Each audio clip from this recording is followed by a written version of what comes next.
அஸ்ஸலாமு அலைக்கும் ரஹ்மத்துல்லாஹி வபரகாத்துஹு. அன்பார்ந்த தாய்மார்களே, அல்லாஹ்வுடைய கிருபையை கொண்டு, அல்லாஹ்வுடைய உதவியை கொண்டு இந்த டீமுடைய நேம் பசித்தவர்களுக்கு உணவளிப்போம். அந்த அடிப்படையில் நம்ம ஆரம்பிச்சு இதை ஒரு மதரசாவா கொண்டு வந்திருக்கிறோம். இதுக்கு அல்லாஹ்வுக்கு நன்றி சொல்லுதோம். அல்ஹம்துலில்லாஹ்.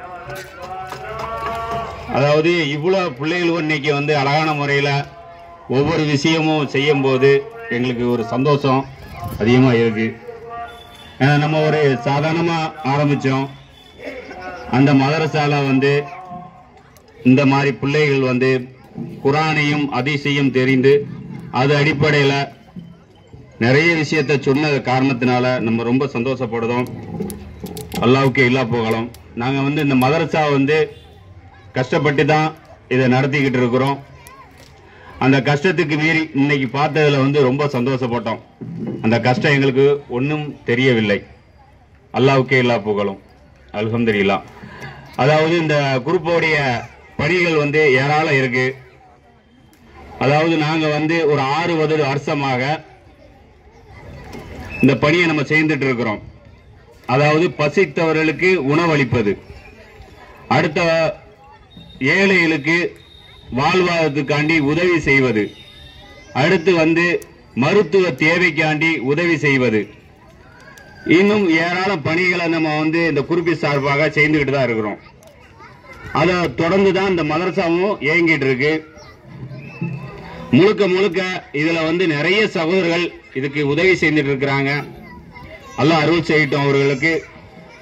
இது மூலமாக நம்ம ஏராள மக்களுக்கு மருத்துவ தேவைக்காண்டி நம்ம அதிகமாக கொடுத்திருக்கிறோம். சரிங்களா? இப்ப இத சொன்ன காரணம் என்னன்னா, உங்களுக்கும் நிறைய பேரை நீங்க பாப்பீங்க, பக்கத்துல யாரும் கஷ்டப்படுவாங்க, மருத்துவ தேவை இல்லாம இருப்பாங்க, மாத்திரை மருந்து வாங்க முடியாத நிலைமையில இருப்பாங்க. அவங்கள நீங்க தாராளமாக நம்ம மதரசால கூட நீங்க சொன்னீங்கன்னா நாங்க அங்க எங்களால முடிஞ்ச அளவுக்கு அவங்களுக்கு உதவி செய்ய தயாரா இருக்கிறோம். சரிங்களா? இதான் காரணம். உங்கள்ட்ட சொல்றது காரணமே இதான். அது இல்லாம நிறைய பெண்கள் கஷ்டப்படுவாங்க. அவங்களுக்கு சாப்பிட வழி இல்லாத நிலைமையில கூட இருப்பாங்க. அவங்களுக்கும் நீங்க இப்ப உங்க கவனத்துக்கு அது வந்துச்சுன்னா, உங்க பக்கத்துல எங்களுக்கு தெரியாத எத்தனை பெண்கள் சாப்பிட வழி இல்லாம இருக்கிறாங்க. அதாவது ஒரு நேரம் சாப்பாடு அவங்க சாப்பிட முடியாம எத்தனையோ பெண்கள் நம்ம மேலப்பாளையத்துல கடந்துட்டு இருக்கிறாங்க. அது எங்க கவனத்துக்கு வரல. எங்களுக்கு தெரிஞ்ச அளவுக்கு தான், எங்க சக்திக்கு என்ன முடியுமோ அதைத்தான் நம்ம செய்துட்டு இருக்கிறோம். சரிங்களா? அது எங்க கவனத்துக்கு வராம இருக்கலாம். உங்களுக்கு பக்கத்துல யாராச்சும் இந்த மாதிரி கஷ்டப்படுறாங்க இருந்தா நீங்க தாராளமா எங்கள்கிட்ட சொல்லலாம். எங்களால முடிஞ்ச அளவுக்கு அவங்களுக்கு உதவி செய்ய நாங்க தயாரா இருக்கோம். சரிங்களா? அடுத்து என்னன்னா, அதாவது முழுக்க முழுக்க அந்த பணி நாங்க செய்யறதுக்கு காரணமே இறை அச்சம்தான். அல்லாஹ் வாங்க சொல்லுவாங்க. அதாவது முழுக்க முழுக்க இதை செய்யறதுக்கு காரணம் அல்லாஹ்வுடைய திருப்தியை எதிர்பார்த்து தான். சரிங்களா? அல்லாஹ்வுடைய திருப்தியை எதிர்பார்த்து, அல்லாஹ்ட்ட கூலி எதிர்பார்த்து தான் நாங்க இந்த டீம்ல எங்களுடைய சொந்த வேலையை கூட நாங்க விட்டுட்டு இந்த பணிகளை நம்ம செய்யறதுக்கு காரணம் முழுக்க முழுக்க அல்லாஹ்ட்ட கூலி எதிர்பார்த்து தான். உலகத்துல எந்த கூலியும் நாங்க எதிர்பார்க்கல. உலகத்துல யாரோடைய உதவியும் நாங்க எதிர்பார்க்கல. எந்த தேவையும் எங்களுக்கு தேவையில்லை. அல்லாஹ் இடத்துல நாங்க கூலி எதிர்பார்க்கிறோம். அதுக்காண்டிதான் முழுக்க முழுக்க இந்த பணியை நம்ம எடுத்து செய்துட்டு இருக்கோம். சரிங்களா? அதாவது அதிகமாக நம்ம இந்த பணி செய்யறது காரணமே இறை அச்சம் தான். அல்லாஹ்வும் அல்லாஹ்வுடைய தூதரும் என்ன சொன்னாங்க, அதாவது ஒரு மனிதன் வாழ்ந்து விட்டுட்டு எப்படி போகணும், இறையச்சத்தோட வாழணும். அல்லாஹ்வும் அல்லாஹ்வுடைய தூதரும் எதை காட்டி தந்தாங்களோ அந்த அடிப்படையில் நம்மளுடைய வாழ்க்கையை மாத்தணும் அப்படின்னு ஒரே நோக்கத்தினால தான் இந்த பணியை நம்ம கையில் எடுத்து நம்ம செய்துட்டு இருக்கிறோம். இது எங்களுடைய சக்திக்கு மீறி தான் நாங்க இந்த பணியை செய்யறோம். சரிங்களா? அது காரணமே இறையச்சம் தான். இறையச்சத்தால இருக்கிறதுனால தான் நம்ம இந்த பணியில செய்துட்டு இருக்கிறோம். இது முழுக்க முழுக்க கூலியை அல்லாஹ் இடத்துல நம்ம எதிர்பார்க்கிறோம். சரிங்களா?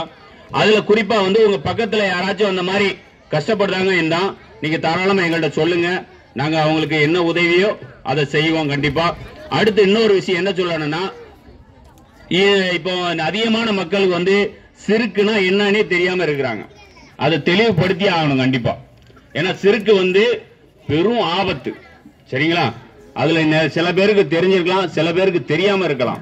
சிறுக்கு வந்து அல்லாஹ்வுக்கு பிடிக்காத ஒரு வார்த்தை என்று சொன்னால் இணை வைப்பு தான். இந்த இணை வைப்பு வந்து அல்லாஹ்வுக்கு முழுக்க முழுக்க பிடிக்காது. ஏன்னா அவன் படைச்சு, அவன் உருவாக்கி, அவன் கண்ணு தந்திருக்கிறான், அவன் காலு தந்திருக்கிறான், அவன் கை தந்திருக்கிறான், அவன் கிட்னி தந்திருக்கிறான், அவன் என்னென்ன தேவையோ உலகத்துல வாழ்றதுக்கு என்னென்ன தேவையோ உடம்பு முழுக்க அல்லாஹ் தந்தது, உணவு அல்லாஹ் தந்தது, தண்ணி அல்லாஹ் தந்திருக்கான், எல்லாமே அல்லாஹ் தான் தந்திருக்கான். அந்த அல்லாஹ்வை விட்டுட்டு அடியான்ட்ட போய் கேட்டீங்கன்னா அல்லாஹ்வுக்கு கோபம் வருமா வராதா? அந்த ரப்புல் ஆலமீன் எல்லாம் தந்திருக்கானா இல்லையா? அவன் என்ன உங்களுக்கு தரல? எத்தனையோ பேர் பாருங்க கண்ணு தெரியாம இருக்கிறாங்க. ஒரு சௌரவை பார்க்க போனோம், அந்த பெண்மணிக்கு கண் தெரியாது, அவங்களுக்கு யாருமே கிடையாது. அவங்க கண்ணு தெரியாம அந்த உலகத்தை வாழன்னா எவ்வளவு கஷ்டம் சொல்லி அவங்களே பார்க்கலாம். அப்ப அந்த அல்லாஹ் அவங்களுக்கு கண் தந்திருக்கானா இல்லையா? அழகான முறையில் எத்தனையோ நம்ம பார்த்துட்டு இருக்கிறோம். அந்த இறைவனுக்கு என்ன நன்றி செலுத்தி இருக்கீங்க? அந்த இறைவனை விட்டுட்டு அடியான போய் கேட்கலாமா? படைச்சவனை விட்டுட்டு படைச்ச அவன் உருவாக்குனால்கிட்ட போய் கேட்கலாமா? கொஞ்சம் சிந்திங்க. அதனால வந்து அல்லாஹ் என்ன சொல்றான்னா, எல்லா பாவத்தையும் நான் மன்னித்து விடுவேன், ஒரு பாவத்தை தவிர. அது என்னது? எனக்கு இணை வைப்பது. எனக்கு இணை வச்சிட்டேன்னு வச்சிடுங்க, மௌத்தாவர முடியும் டயம். மௌத்து முடியும் உங்களுக்கு டயம். எது முடியும்? நீங்க மௌத்தாவர முடியும் தான் நீங்க அல்லாஹ்ட்ட பாவ மன்னிப்பு கேட்க முடியும். அந்த மௌத்த ஆயிட்டீங்கன்னா பாவ வாசல அடைக்கப்பட்டுருவாங்க. அதுக்கப்புறம் நீங்க என்னத்தை தான் கதறினாலும் அல்லாஹ் மன்னிக்க மாட்டேன்னு சொல்லிட்டான். அதனால என்ன செய்யணும்? மௌத்தாவர முன்னுக்கிட்டு அல்லாஹ் இடத்துல பாவ மன்னிப்பு கேட்டுருங்க. பாவ மன்னிப்பு அதிகமா கேளுங்க. அல்லாஹ்வுக்கு இணை வச்சிடாதீங்க. அல்லாஹ் விட்டுட்டு வேற எந்த விஷயத்துக்கும் அடியான்ட்டவே கேட்டக்கூடாது. ஏன்னா அடியான் தான், அல்லாஹ் அல்லாஹ் தான். அல்லாஹ்வை ஒட்டி யாரையுமே கொண்டு வச்சிடக்கூடாது. ஒரு மனுஷன் உலகத்துல அல்லாஹ்வை நம்பி வாழ்றான்னா அவன் அல்லாஹ் மட்டும்தான் வணங்கணும். அல்லாஹ் விட்டுட்டு வேற யாரையுமே போய் எந்த தேவையும் கேட்டக்கூடாது. மனுஷன் என்ன கேட்பானோ அதை மட்டும் தான் கேட்கணும். ஒரு மனுஷன்ட்ட நம்ம என்ன கேட்போமோ அதை தவிர அல்லாஹ்ட்ட கேட்க வேண்டியதை என்ன செய்யக்கூடாது? அடியான்ட்ட போய் கேட்டவே கூடாது. அது அல்லாஹ் பயங்கரமா கோபப்படுதான். அதான் வந்து ரொம்ப வேதனையும் போடுவான். நான் படைச்சு விட்ட ஒரு மனுஷனை அவனுக்கு என்ன இருக்குன்னு சொல்லி கேட்கிறேன், அவன் ஏதாவது தர முடியுமா? ஒரு ஆள் இறந்து போய் கிடக்காரு. அவர் இறந்து போன ஆள் மேல ஒரு அது அவருடைய மேல இருந்து ஏதாச்சும் ஒரு பொருளை தூக்கிட்டு போகுது. அந்த ஈல இருந்து அந்த பொருளை வாங்க முடியுமான்னு கேட்கிறான். எப்படி கேட்கிறான்? அதாவது அந்த ஈட்ட இருந்து அந்த பொருளை வாங்க முடியுமா அவரால? அத கூட வாங்க முடியாத அந்த மனுஷனை போய் நீ கேக்குறிய? அவங்கள்ட்ட என்ன இருக்கு? நல்ல அடியானா இருக்கலாம். எத்தனையோ அடியான் வந்து அடக்கம் பண்ணி இருக்கிறாங்க. அவங்களுக்கெல்லாம் வந்து என்ன செய்யணும்? நல்ல அடியான் அதான் சொல்ல முடியும் தவிர அவர்கிட்ட போய் கேட்க கூடாது. அல்லாஹ்ட்ட கேட்க வேண்டியதை அவர்கிட்ட போய் கேட்டீங்கன்னா நம்ம மௌத்துக்கு அப்புறம் நஷ்டவாளி ஆயிருவோம். நம்மளுடைய வாழ்க்கை வந்து குறுகிய காலம் தான். இந்த வாழ்க்கை வந்து குறுகிய காலத்தை தான் நம்ம வாழ போறோம். என்று வேணாலும் மௌத்தாயிருவோம். இந்த மௌத்துக்கு அப்புறம் நிரந்தரமான ஒரு வாழ்க்கை இருக்கு. அந்த வாழ்க்கைக்கு நம்ம என்ன செய்யக்கூடாது? தகுதி உள்ளவனா இருக்கணும். அதுக்கு அல்லாஹ் என்ன சொல்றான்? உனக்கு இந்த வாழ்க்கையே ஒரு அதாவது பரீட்சை தான். இந்த பரீட்சையில நீ செவிச்சா மட்டும்தான் சொர்க்கன்னு ஒண்ணு தருவேன். அதுக்கு என்ன செய்யணும்? கொஞ்சம் கஷ்டமா தான் இருக்கும். பரீட்சை எப்பவுமே கஷ்டமா தானே இருக்கும். அந்த கஷ்டத்தை மீறி நம்ம என்ன செய்யக்கூடாது? அல்லாஹ்ட்ட நம்ம ஒரு முடிவு வச்சுக்கணும். அல்லாஹ் விட்டுட்டு வேற எவனையுமே கேட்க கூடாது. எல்லாருமே அடியானு தான். ரசூலுல்லாஹ் சொல்லியிருக்காங்க. என்ன சொல்லியிருக்காங்க? அதாவது அல்லாஹ் விட்டுட்டு ரசூலுல்லாஹ் எந்திரிச்சு கூட நிக்க கூடாதுன்னு சொல்லிட்டாங்க. ரசூலுல்லாஹ் யாரு? அல்லாஹ்வுடைய தூதர், உயிரில் மேலானவர்கள். அந்த அல்லாஹ்வுடைய தூதரே என்ன சொல்லிட்டாங்கன்னா, நான் வந்துகிட்டு இருக்கும்போது எந்திரிச்சு கூட நிக்க கூடாதுன்னு சொல்லிட்டாங்க. அப்படிப்பட்ட அல்லாஹ்வுடைய தூதர், நம்மளுடைய தலைவர் அப்படி சொல்லிட்டு போயிருக்காரு.